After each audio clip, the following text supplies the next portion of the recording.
and are basically very well assimilated. But the prisons are recruiting grounds for the black Muslims, and there are different trends among them. Some of them, again, I think most of the black Muslims, their aspirations are to be middle class and to join the American mainstream, but there are some deviant elements recruiting in the prisons and actually getting people to go over to these training camps in Afghanistan. And I think that because all of our policies are so irrational, so crazy in this area, there's no irrational assessment of the danger that I'm aware of the danger that this presents for our country.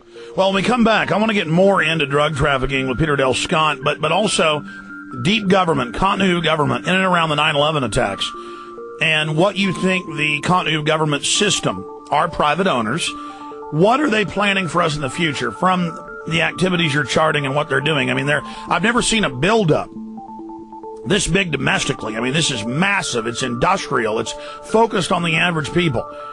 What are they planning? Peter Dale Scott.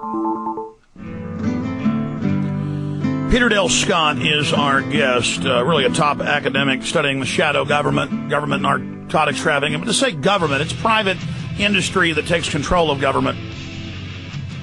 And when they call it continuity of government, they're being honest.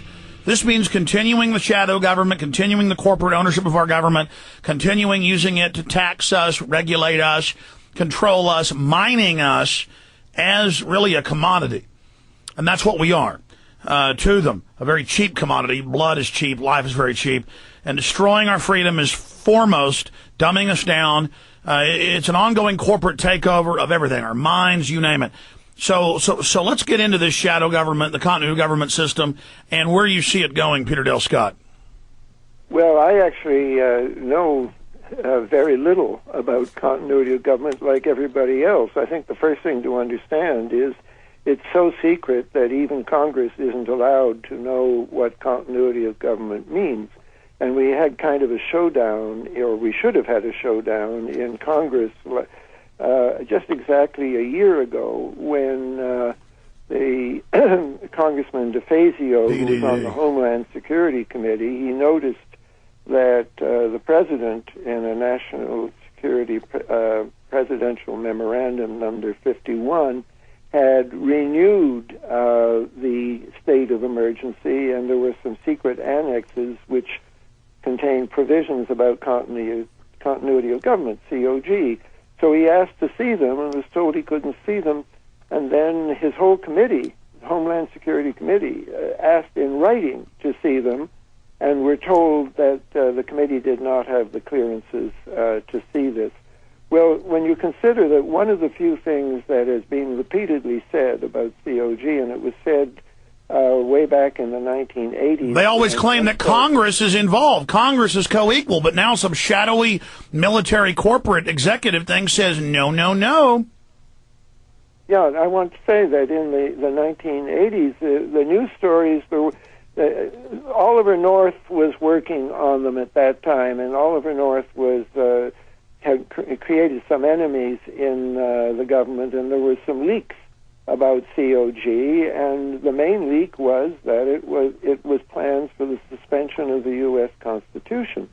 So this is the line in the sand that Congress is asking about a program which is said to involve suspension of the Constitution, and is told that Congress doesn't have the authority to look at it. So which is a suspension. That is a suspension. That is prima facie saying is under the Constitution, the Congress is co-equal.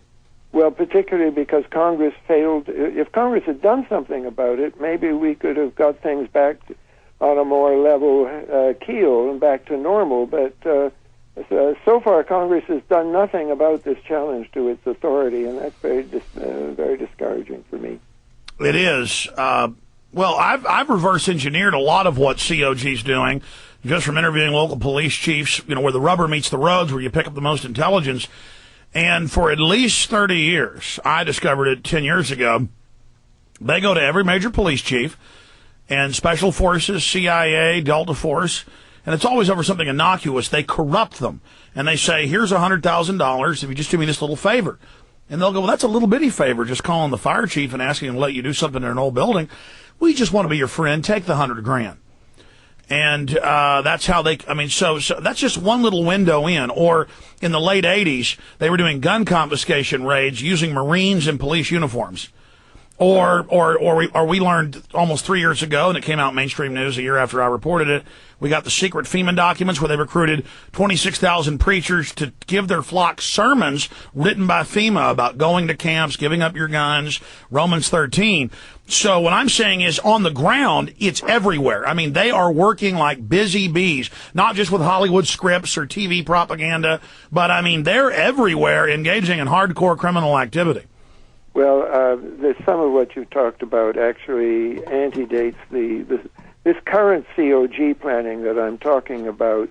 The current phase of it began in the second year of the Reagan presidency, when Cheney and Rumsfeld were empowered to plan it, and they planned it for 20 years. But before that, there were older programs, and one of them, of course, was the CIA, which is supposed to work overseas and have no domestic security assignments, but in fact has worked very closely with police departments, some more than others, but a great many of them, and giving police recruiting police to serve overseas for the CIA.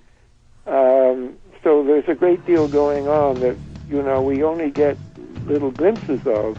But you've interviewed people. What I've done is just work with documents and news stories, and what I see as being the core of the COG planning under Rumsfeld and Cheney has three elements. The first one is warrantless. Stay there. Got a break. Yeah, there's an expansion. Let's get your analysis on that. Long segment coming up.